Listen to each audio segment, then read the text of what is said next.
That looks incredible. Fox Sports Films presents Tua. It's a new documentary from the Sports Emmy-nominated Magnify series.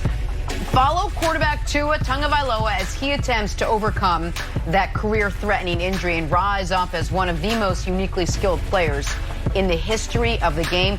Tua premieres this Sunday, September 6th at 4 p.m. on Fox. Brandon, I know you said you were looking forward to watching this.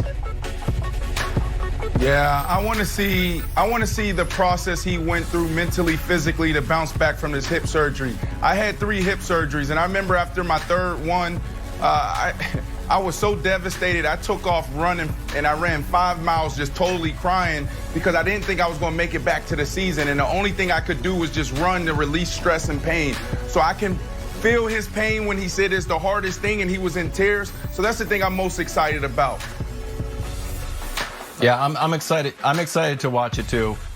Nick, you know, I feel like we're talking about, hey, should he start week 1? Should he not start? We were in some scary territory a few years ago when he got hurt. So I feel like, well, 1 year ago when he got hurt, I feel like we're in a good spot with him now, and I'm just looking forward to seeing the story come to fruition.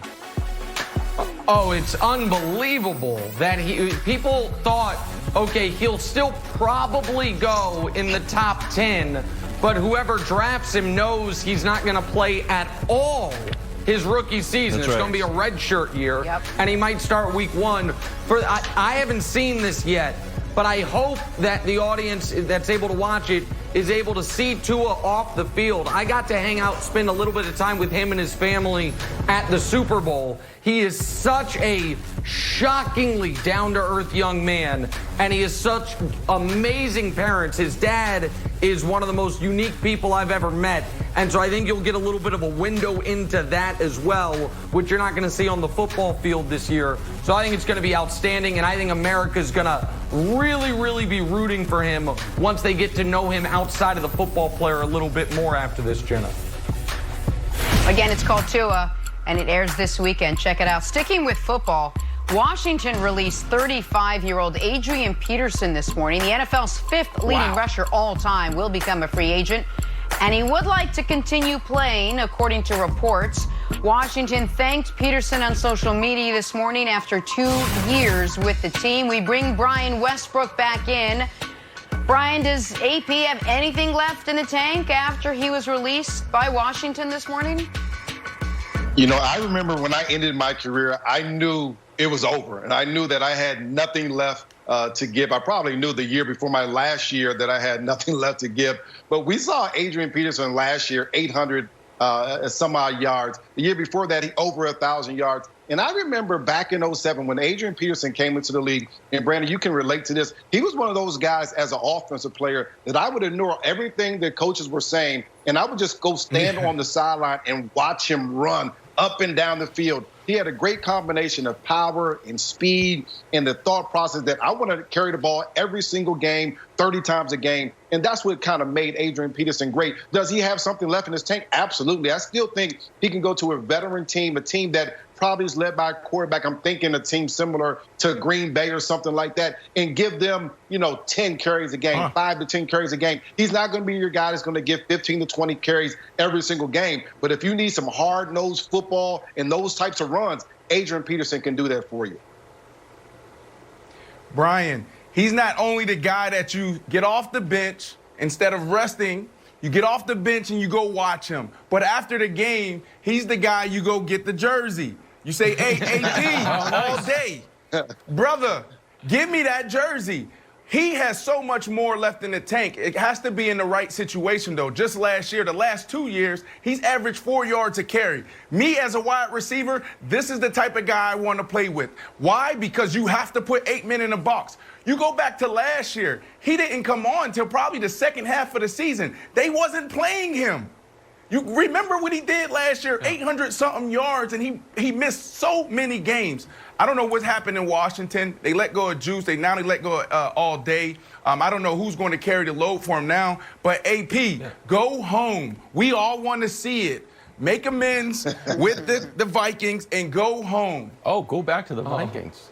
So I like this it. is Two-headed monster. So I got a lot of emotions here because this is shocking. because they did, as Brandon alluded to, they just released Darius Geis for other reasons.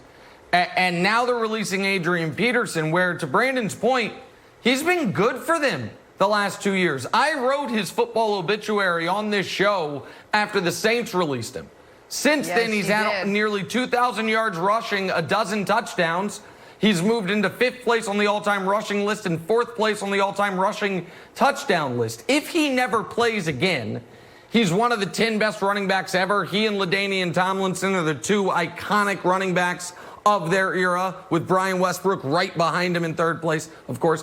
And so, like, we know what he's accomplished, but the only thing that would keep him out of the league would be, while he was very effective on a team, by the way, that nobody was scared of them passing.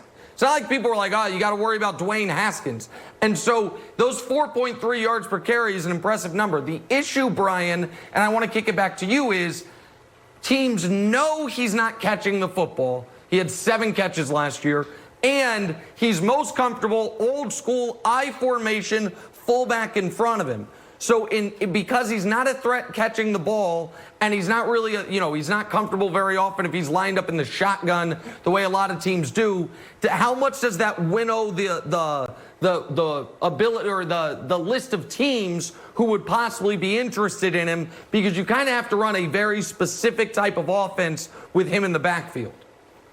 Yeah, you do, but he's also a guy that can adapt. He's also a guy that can change. Maybe he can get into the one-back set. We've seen him do so many different things. He knows and he understands every single offense, but he's not going to be the guy that's going to be on 3rd down and long. He's not going to be the guy that's going to be catching the ball out of the backfield. That's just not his skill set. That's not something that he does. So that is going to narrow the amount of teams that he's going to be able to sign with. But there are teams that need a guy that can go get you that 3rd and 1, that can get you that 2nd and short. When you're in the goal line, you need a power back, a guy that can break a long run. There are teams that need guys like Adrian Peterson. So there's no doubt in my mind that there will be some teams that at least take a look at him. And here's what you know you're going to get. You're going to get a veteran that's going to do things the right way. You're going to get a guy that's always in shape. And he's not going to complain whether he touches the ball 5 times or 15 times. He's going to be able to go out there and get it done. And so I think he'll be an asset to any team that's looking for a veteran running back.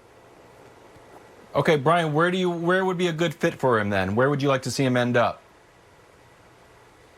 I'm thinking about a run-heavy team, teams that want to run the ball. I would have, obviously Baltimore went and got J.K. Dobbins, and they have Mark Ingram there. But that type of team that wants to run the ball a lot. Think about teams like San Francisco. I mentioned the Packers just because I still think they're looking for, even though Aaron Jones has done a great job, I still think they need that power, hit you in the mouth type of running back or something like that. But there are some options out there. Peterson, he's a vet that can get it. Some of these younger guys need a lot of practice to figure it out. He's a vet that has been there and done that, and so he is a valuable piece to an organization. But Brandon, do you bring him in to play, or do you bring him also in to mentor at this point? No, we need you to come in and play. We don't care about mentoring. Come in and play right now. I love the team that you picked, San Francisco. I love it because they run the keeper game and they run the stretch zone. San Francisco, Kyle Shanahan, great fit right here. Seattle Seahawks, B. You talked about that power running. They love to run the ball on 1st, 2nd, and 3rd down. I actually think they need to pass more. Jacksonville.